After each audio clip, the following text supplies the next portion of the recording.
much. Hi, good evening, everybody.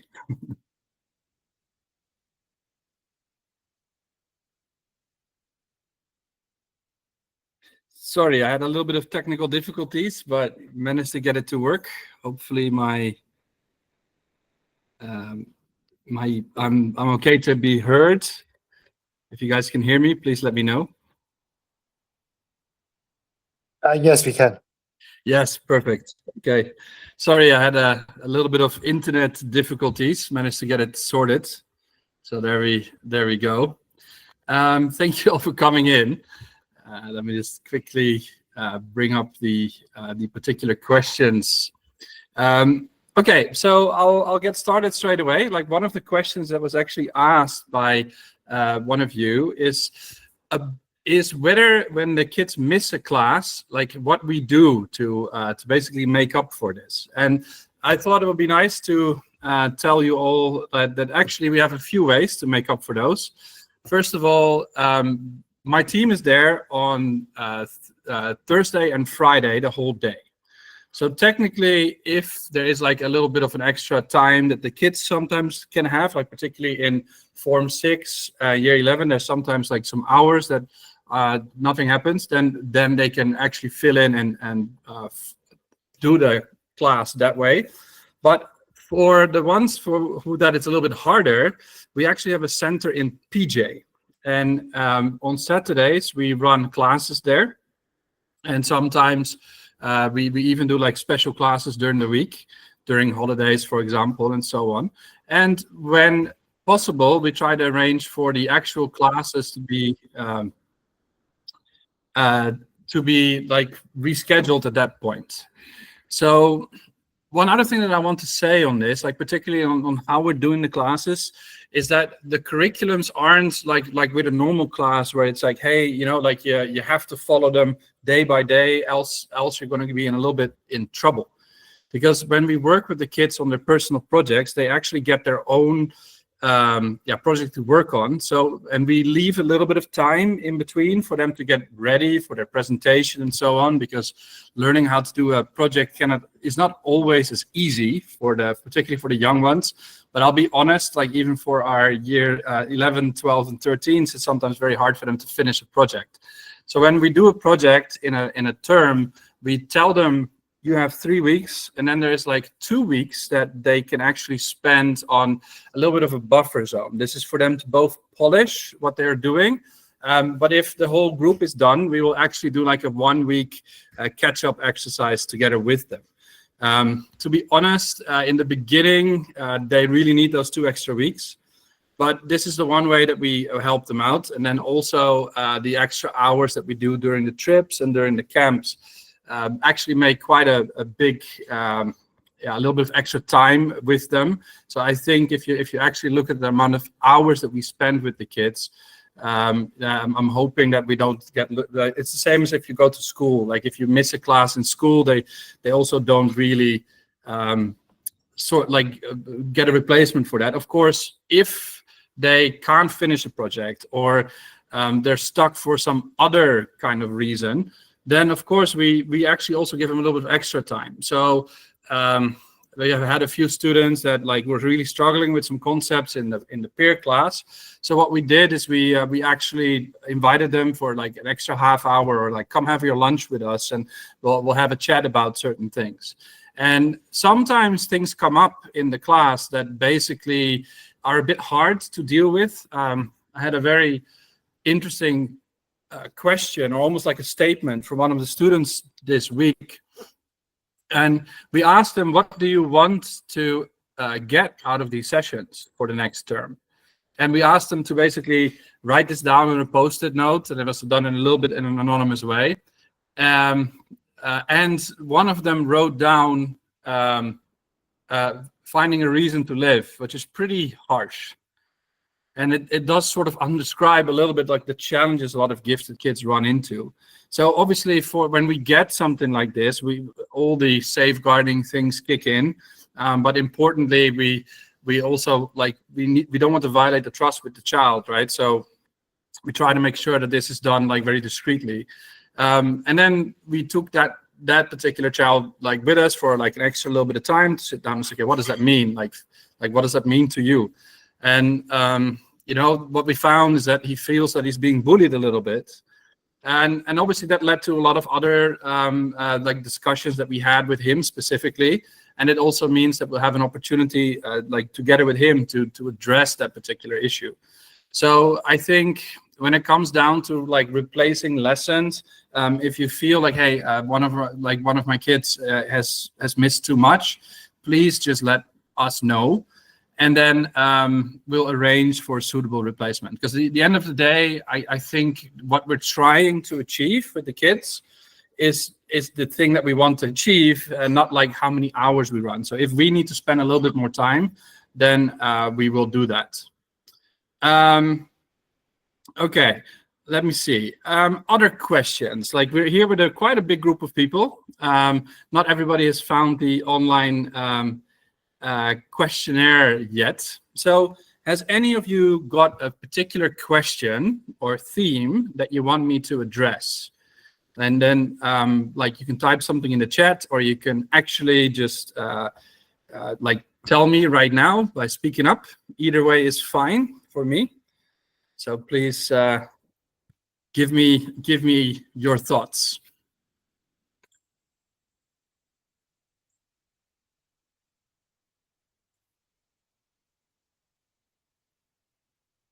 Like a deafening silence. Other things that I can do, because I do have a question from last week. I hope everybody saw the actual video that I posted. But one thing that I do have as a backup is the most common question that we normally get from Google, actually. And I can basically take one of those questions in there in the meantime, but please feel free to type something. So the most asked question locally in terms of like what giftedness is, you know, what does it mean to be gifted? And I think I've already shared with a lot of you my definition and the one that we've helped get to. And basically, giftedness, we now know is a neurodivergence. We're starting to get a lot more work from MIT, particularly about like what giftedness is. So we see gifted individuals having more connections between their neuroreceptors in a sense in the brain. So we needed to see that the brains are more active when it's in normal mode, and that has obviously some consequences. What we tend to see with giftedness is traditionally it was always measured as an IQ, and the original IQ of 130 for about 100 years was the standard. The inventor of the IQ test, Terman, basically coined the phrase IQ test, set the standard as 2 deviations from the mean, as saying anything above that is considered somebody that is gifted. And obviously that came out to IQ of 130. And then what he proceeded to do was actually select children based on that score. And then he would do experiments on them, things that would be kind of questionable in today's age. But back then, obviously, was quite okay. And he theorized that if you would take these individuals and you would give them more specific help, then what would happen is that they would perform even better, and then you would find your geniuses effectively. And well, I don't know if this is fortunate or not, but the actual children from that particular study, none of them quite performed in the way that he predicted that this would happen. And there's a lot of other work lately that also says like that IQ alone is really not the right kind of definition that you should take when you talk about giftedness. It definitely doesn't mean that they have a brighter future. And when we started looking at actual works on like, okay, well, what does that mean then? Like, if that isn't the case, how do we find these gifted individuals? Like, what does it mean? And what we tend to see is that the gifted individuals that we know display increased skill in learning one or more skills. Like, so when you're talking about like faster than the peers around them, so let's say if you have a population of 100%, then the gifted individuals, they learn skills, one skill or more skills faster than about 95% of the population. Now, as a teacher, you actually get quite a good feel on like what that means. So if I introduce something new to a class, and then they go, hey, like who picks this up faster than others? So if you have 100 kids, there will be 5 that will be done much quicker than others, and then the other 95, like let's say 85% of them, tend to actually do things roughly the same speed. And then there's the lower end of the class as well, of course. And even as parents, you can sometimes see that the way that your children sort of pick up things is a lot quicker than others around them. And it's not always the case for everything. Basically, being gifted doesn't mean you basically are good at everything, although you have that ability, to be honest. But what we tend to see is that very early on, the things that they're interested in and that they get positive feedback on is the things that they really start building expertise in. And then as you go, oh, I'm good at this, I'm getting recognition for this, it's very likely that they'll focus on these at the expense of others. Okay, so before I go a little bit further, there's a question in chat. So let me just quickly have a look.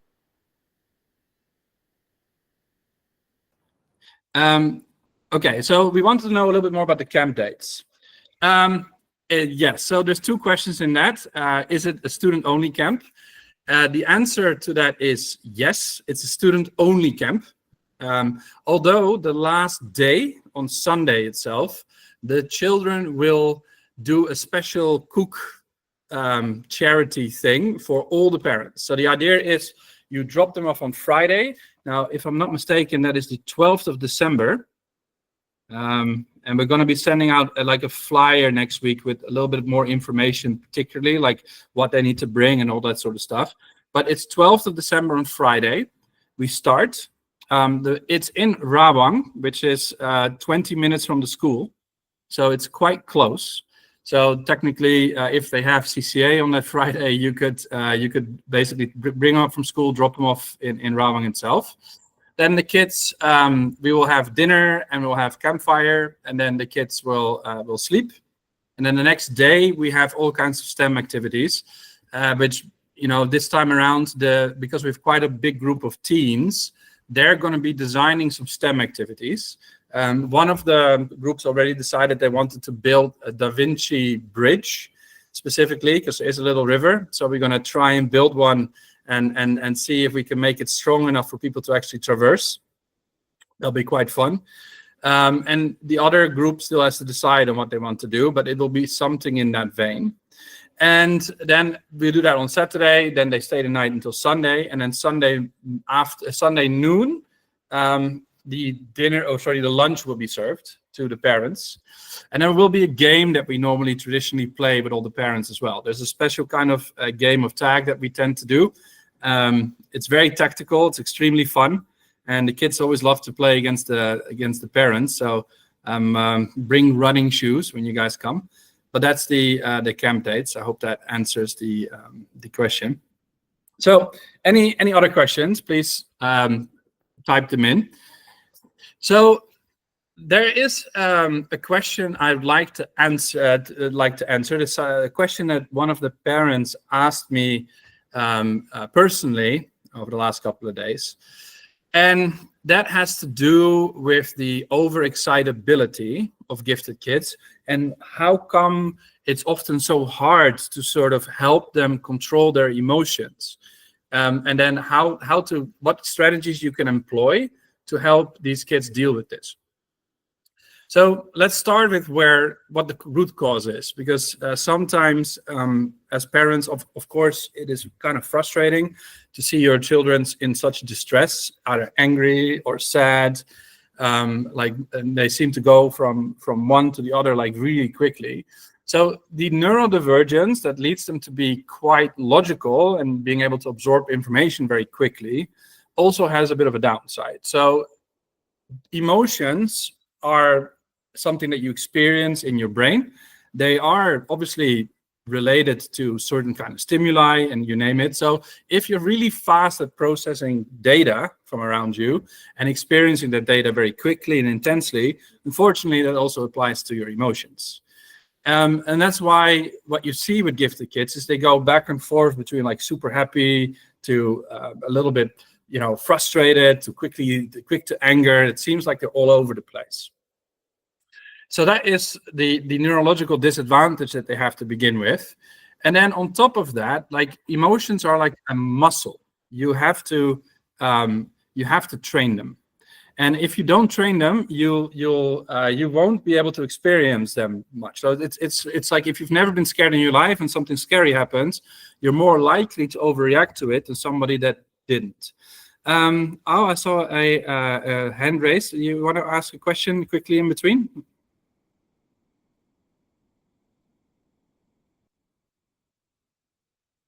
You're more than welcome to. If not, just let me know. Type it in the chat or something like that. So this overexcitability it gets paired together with the logical ability to avoid emotional situations. So if you're pretty good at making connections or avoiding situations, and this can take lots of forms. So we call this a type of asynchronous development. For example, if I am quite good at math, and that obviously gets picked up in particularly here in Asia, gets picked up quite quick, even in preschool already. So you get a lot of recognition for that. But at the same time, you might be a little bit perfectionistic, and you've been a little bit worried about like writing stuff. And that's maybe because when you write, your brain goes faster than your hand, so you're a bit sloppy. So a lot of the kids, they sort of build up a little bit of perfectionism because of that, because they get worried that they're going to make some mistakes. So perfectionism can sometimes mean that they will bite onto something, they will not let go until it's perfect. But sometimes they will just focus on the thing that they're good at to avoid the thing that they know they're not good at. And that could take the form of like doing this, spending more time on math, or being asking to do more of that. And sometimes like doing things on the thing that they know that they're good at to the point that they never finish it is sort of a way for them to cope with something that they know that they're supposed to be doing, even though they're scared to fail at it. So that's one way that it takes effect. So they avoid the fear of something, and therefore they don't build up the resilience. Similarly, like they might be able to avoid conflict with their brothers better, right? Sometimes it's exactly the opposite. Like particularly if you have two gifted kids, it can be kind of a challenge, that's for sure. But basically, when you get kids like this that are that already have that overexcitability, and then they avoid these particular emotional situations, particularly when they're young, because then it's still easy to manipulate either the parents around them, or to manipulate the teachers around them, or even the kids in class. And eventually, like the other kids might sort of stop, listening to that stuff, right? Because like a very good example, again, like all this starts in kindergarten. I'll always come back to kindergarten because that's where a lot of this stuff starts. So if you start speaking earlier than the others, you can get the teachers to do stuff for you, even though the other kids can't ask for it yet. And that means that if rather than, if somebody takes your ball, for example, in kindergarten, you will walk to a teacher and then you say, he took my ball, can I have it back? Whereas in a lot of other situations, the kids would sometimes struggle for it a little bit, get into a fight, get a little bit angry, make up, and go through all those emotions. And it's the same in kindergarten. Like they'll get adults to step in to make them play together. And again, you're taking away all these opportunities for these kids to really learn how to deal with anger and frustration. So and that is not like this like on-off kind of switch. It's very gradual as things move on. And then at a certain point, when people start challenging the the people around, like the kids on like, hey, this is not the right kind of behavior, all of a sudden they can sort of go, oh, like they know something isn't right. They don't know how to control themselves. And then they get into real distress. So what do you need to do here now is you really need to think about like, okay, well, what do you want your kids to look like? As if you have a kid with overexcitabilities, the natural tendency is to try and remove all these frustrations from these kids, because you don't want them to be upset. Or, I mean, they'll figure out a way to do this when you're in a mall and a lot of stuff is happening. So what do you do? Like, well, you need to first of all stop taking away the obstacles, particularly early on. Right, so it's much better to have that particular kind of situation happen at home when there's not too many people around, because then at least you can sit next to them and let them go through it. Now, in about 1.5 months, I'm going to be inviting each and every one of you to come and join this particular course called Positive Discipline. Can I see some hands in chat for anybody that has ever heard of Positive Discipline? Some hands for people who haven't seen it. Works too. Just to check and see if everybody's still here. Right? Okay. There we go. So that's obviously not many of you. Positive discipline is a quite long-standing movement from the US, which basically deals with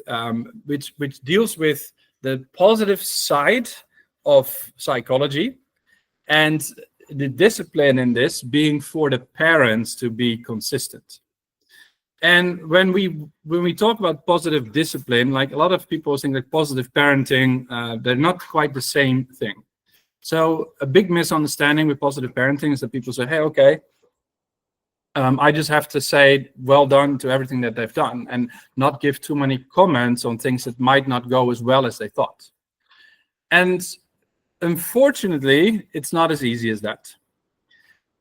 The concept of reinforcing positive outcomes actually creates something that we call a closed mindset.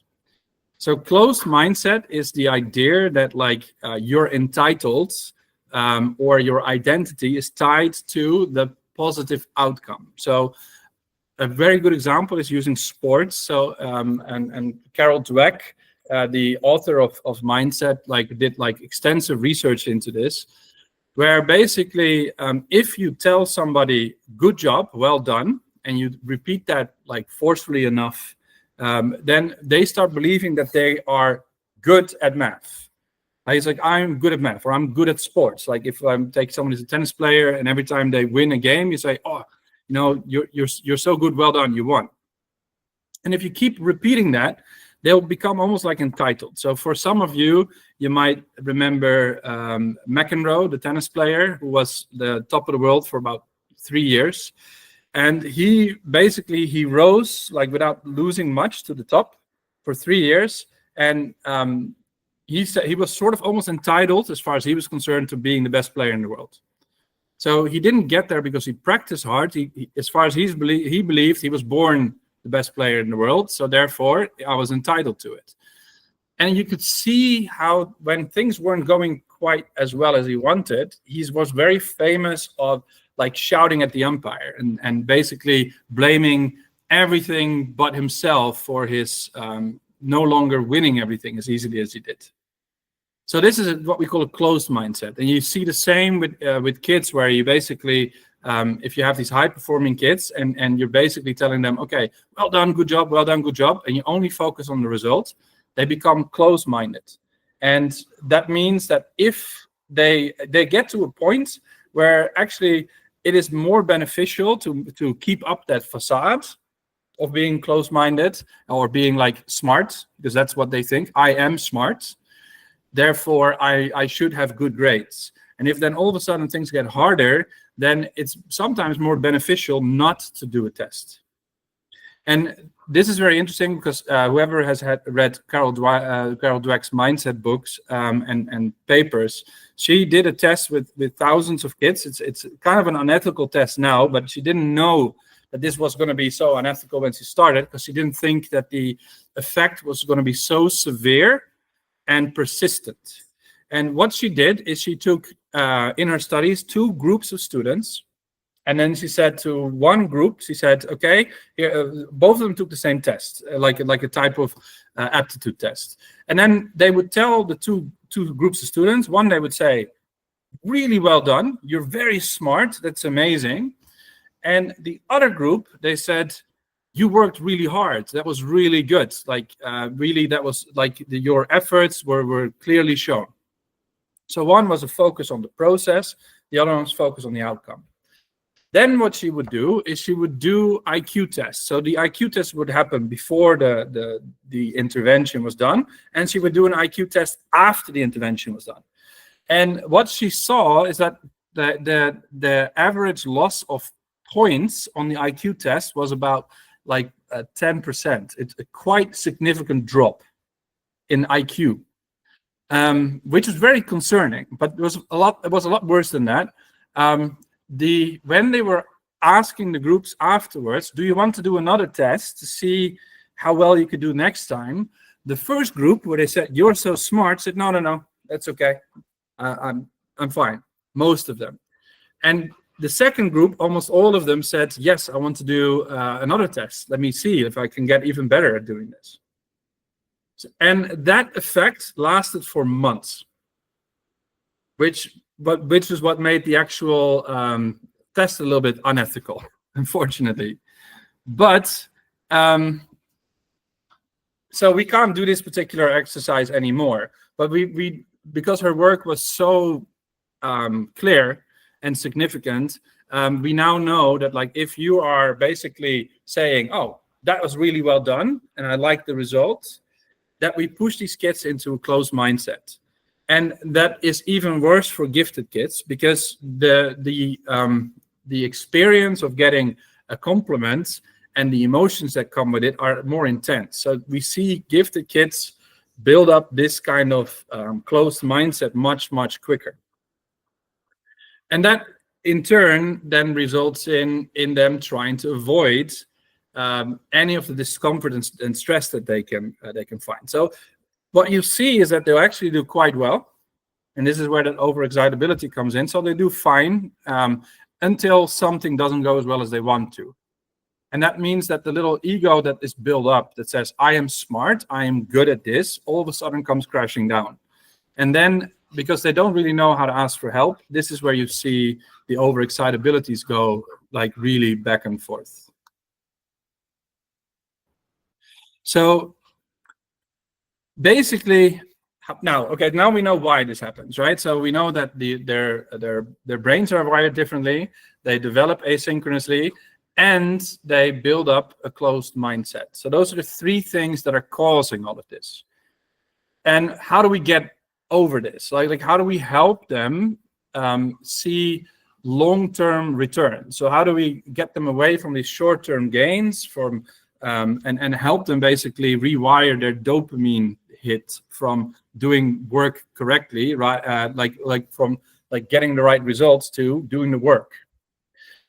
And depending on what the major issue is that they're dealing with, whether it's because they sort of vent it at home by trying to get more attention from mommy, or by annoying brothers sometimes, even all these kind of things to sort of steer away from the things that they're actually struggling with, is the thing that they have figured out, which is their way to cope with this, is basically like we need to starve that particular strategy of any kind of dopamine.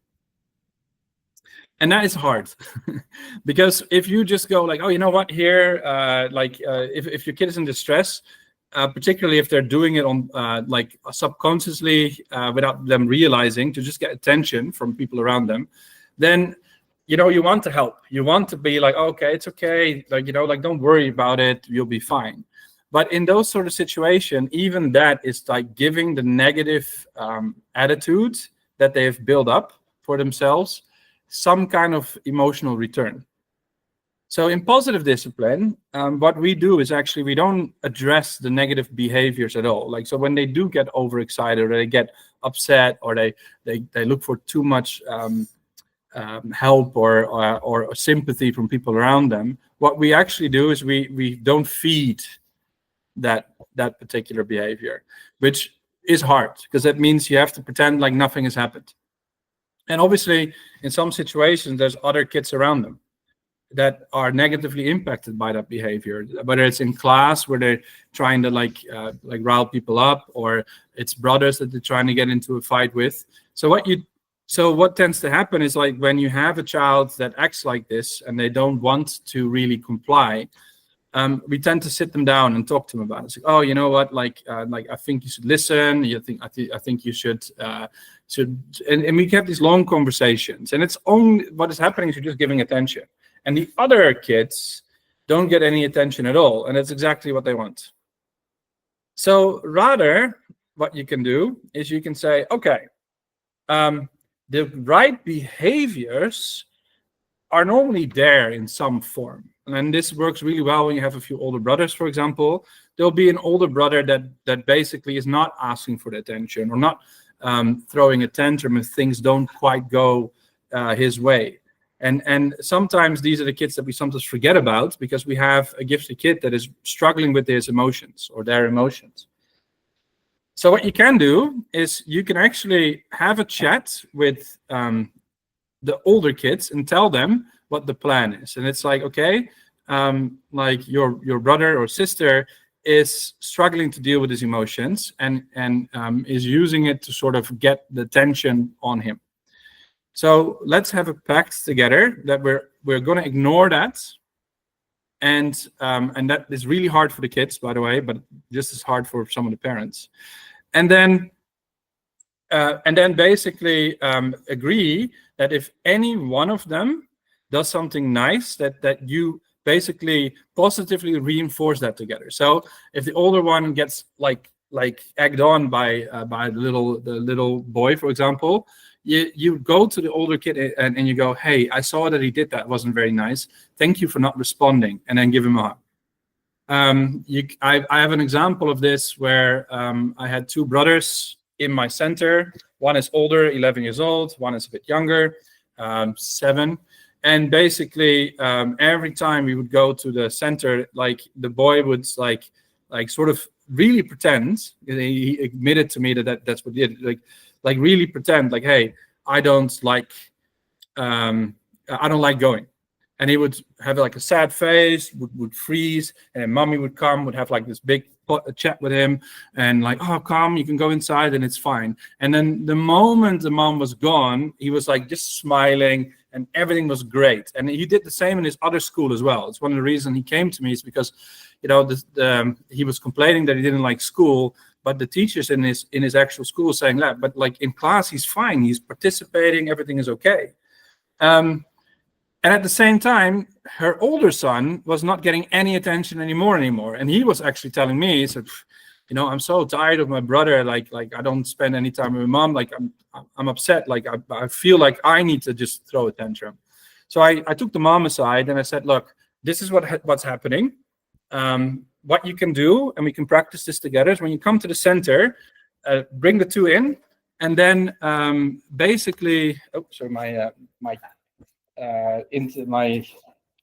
charger is almost finished. Rijke, can you help me put this in? There we go. So we go from internet issues to other issues. This one. Okay, there you go. Okay, so the thing that I told her to do was, okay, why don't you walk inside? And when the older boy actually walks inside, give him a hug and thank him for like going in. And then I will have the conversation with the boy about like how to go into the center. And this is also a positive discipline thing. Sometimes they'll come in and say, I don't want to go, right? And they can be quite firm about it. And if you just have that conversation, again, they're getting the attention. So what you can do instead is you can just sort of tell them, okay, you know, you're here. they have to go to school. There's no, you can't not go to school.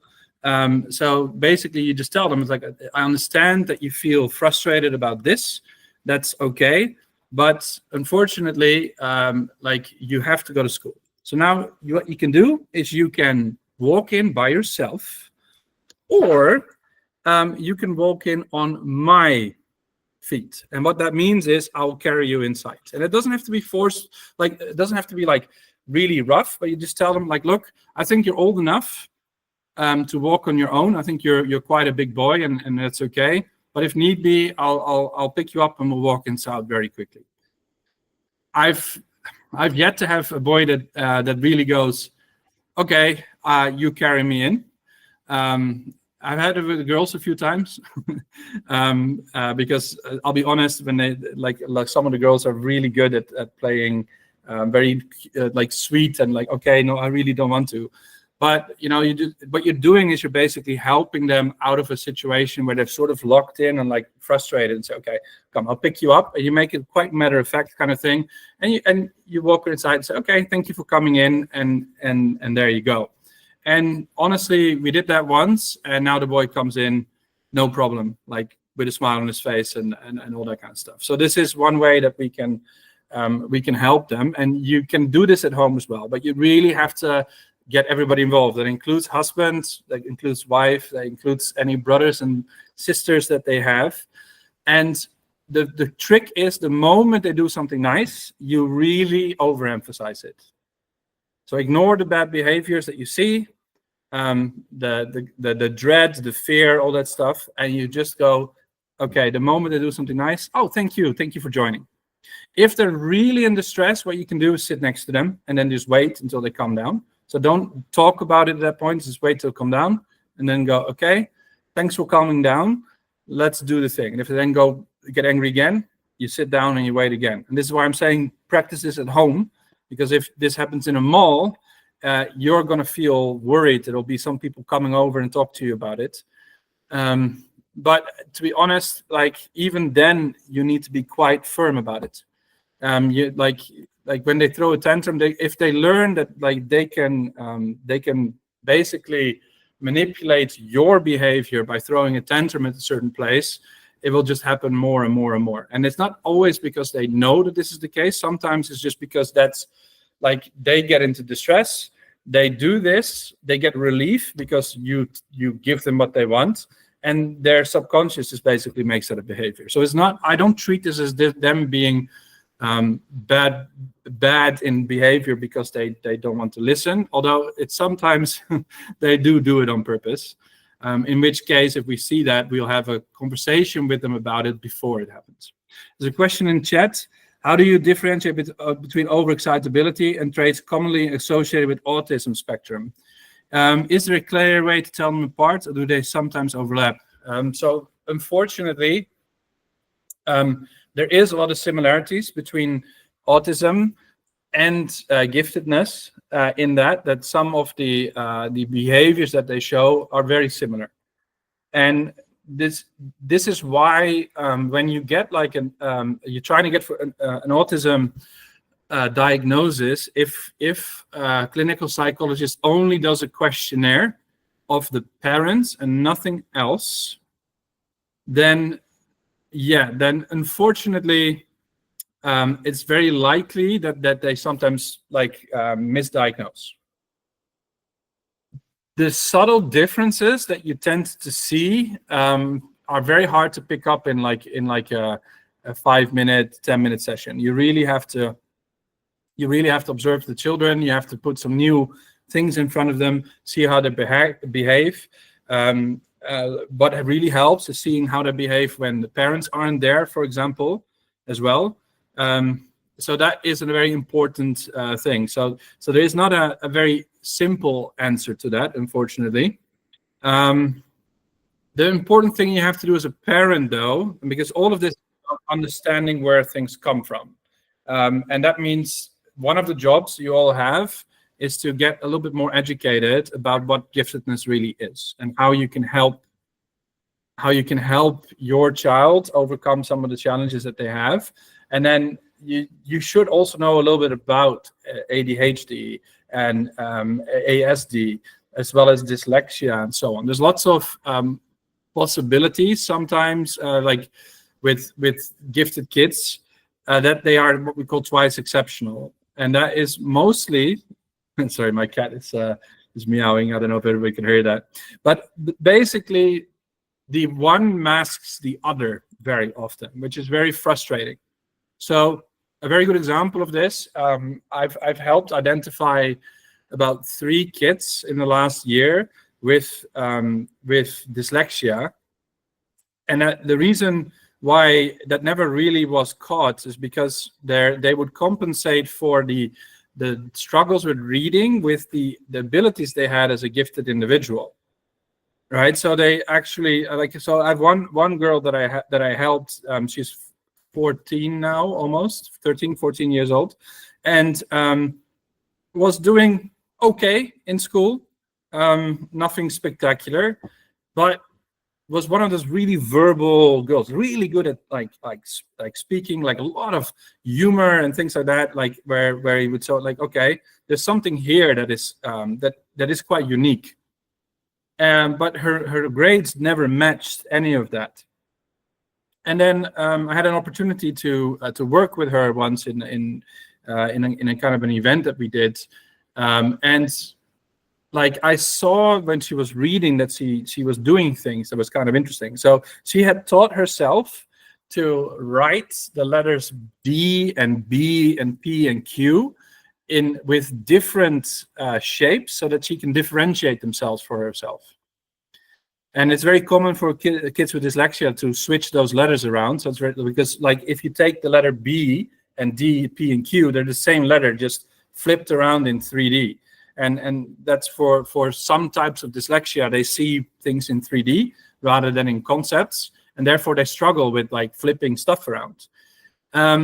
But she had taught herself to overcome that by changing her handwriting. And then she told me like, yeah, my teacher is upset with me because, you know, I write the B a little bit like a triangle and I write the D like a circle. And she's forcing me to stop doing that. But I know if I do that, I'll struggle reading my own stuff. So we got it tested, and yes, she had dyslexia, and she is gifted. It's a very, very smart girl, actually. So you'd be surprised what kind of strategies they can come up with. And that's the same for kids with ASD. We have some kids that people didn't know were on the spectrum because they were doing so well because they were masking. And now, like even only at the age of like 12 or something, we figured out like, hey, actually this boy is on the spectrum. And it helps because it means that certain things that they need for being on the spectrum and certain things they need for being gifted, sometimes they are aligned and sometimes they're exact opposites. And he was actually very frustrated, this boy, because to the point that he was self-harming, but nobody had caught it. So what he was doing is he was flicking his finger to basically till skin would break so that it would hurt so he could focus. It's very very heavy stuff, but it was never really caught because like you're sort of trained to look at like marks on legs and arms and stuff and certain kind of behaviors, but somebody basically figuring out that if I flick my finger hard enough, then I can punish myself to keep watching. It's very clever, but it's also very very frustrating. I've had some gifted kids with ADHD that basically taught themselves to sort of pretend that they would sit down, and what they would do is they would basically be in a full-on squat beneath their table for the whole time. This is a boy that was in a Chinese school where he was not allowed to move around at all. So this is one way he could sort of make himself move whilst nobody would see it. One thing that I do see that is quite a common trait when you look at kids that have ASD, and it all depends on what age group. There is an element of being able to hold eye contact, and what you tend to that is something that normally I see as, oh, there's something interesting there. Autodidactism is a trait that is very common in ASD, particularly high functioning ASD. So they've taught themselves how to play chess and stuff, but this is common with gifted kids as well, but gifted kids will still get a little bit of help. They would still they will still have a conversation about it. Whereas full autodidacts that often are on the spectrum tend to be like you try to help them, they'll push your hand away, like without noticing it. They're very firm in that kind of stuff. So there's a few other like things that I sometimes see that make me go, okay, there might be a little bit more. But the best way to really know is if that suspicion is there, is always to get a clinical diagnosis. So I hope that that explains the question, Mylan, a little bit. It's a difficult one. Here we go. Let me see, Marcia, your hand was still up, but I think that was for the question I was asking. So any other questions for any of you? Like, is there anything else that you're curious about giftedness or the program in particular? Tips for at home? Oh,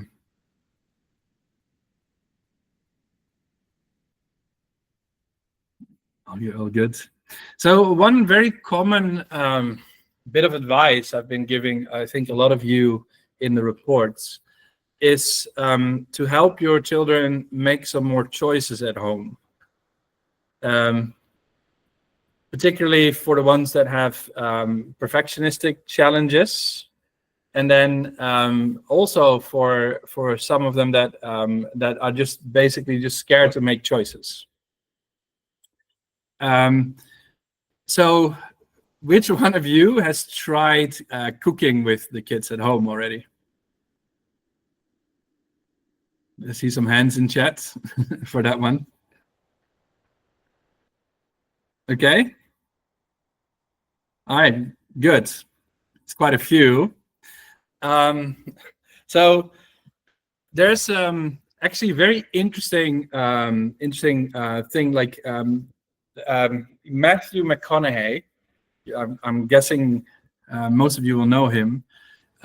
Is like basically a bit of a warpath lately to try and tell people to cook with the whole family on Sunday. I hope you guys have heard about this before. And it is really interesting. Like, so what he says is like, okay, on Sunday, the whole family comes together and everybody takes a little part of what they are cooking and then they make a dish together. So they start off like very simple with just like, okay, one makes mashed potatoes, the other one makes some makes some meat, and then one does a dessert, all that kind of stuff. And eventually that becomes like a thing where everybody starts working together a lot more. So what I can suggest, like, because I will say, like, you have to try and get them to do things, but you also have to try and not like take away consequences for inaction. So what you would need to do in order to make that happen is, like, if you have a child that finds it difficult to make a choice, right, on what to cook, because if you ask them, they won't know. So you have to first sit them down. So you sit them down and say, okay, it's your turn to cook. Now, let's do a little bit of brainstorming. And what you want them to do is you want to start relatively silly. So just say, okay, write down some dishes you don't like. Okay, then write down some dishes you do like. And then it's like, okay, let's just write some dishes. So don't ask them to make a choice, because that freezes their mind up. Say, okay, just name some dishes that exist. Like, what dishes do you know? Pasta. Okay. Do you know any specific, like, do you know, like taco? So you just go through a bunch until you have 5 or 6 at least. And then you say, okay, right, just rank them. So basically, which one do you like more? Which one do you like less? You know, it's like you personally, okay. And then you go, and then you ask them the question and say, okay, do you want to make your favorite dish, or do you want to make your least favorite dish? Which one of them do you want? And normally, when you've given them like 5 options like this, it's like, oh, okay, they'll be able to make a choice. And if you just tell them, all right, you choose what to cook, it's with some of these kids, it's not going to work. So you would really have to help them come up with some ideas, and then basically just say, okay, just find 3 recipes for this particular thing to cook, and then cook it. Like choose one and cook it. I see a hand raised. Yeah, go ahead, Mr. Fung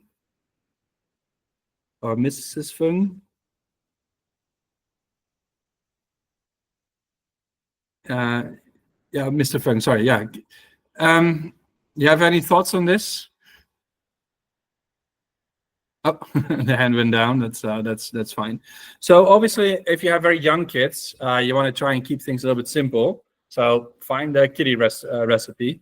But generally speaking, they'll be able to basically choose the thing that they like and then make something. And the idea is you're making it together still. So you still help them. So I hope that helps with the idea of like, let's go get some cooking done. Then maybe what you guys can do is like shoot some pictures of this and next time show them to me. I think it is 8:30. So is there still any other questions? If not, I'm just going to wrap it up and let you guys enjoy the rest of your evening. Any final questions?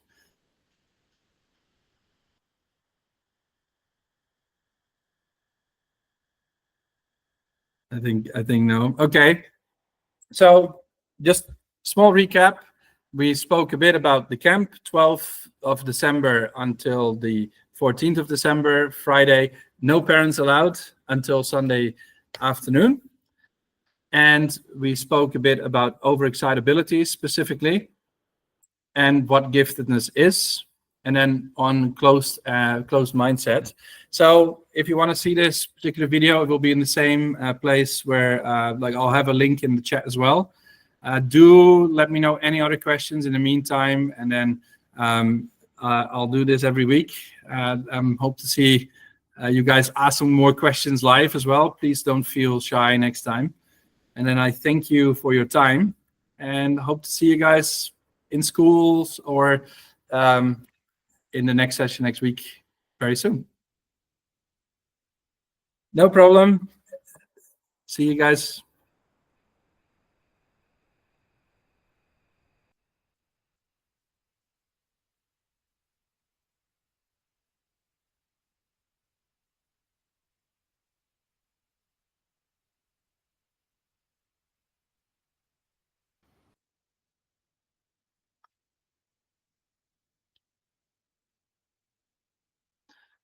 Hi, Al.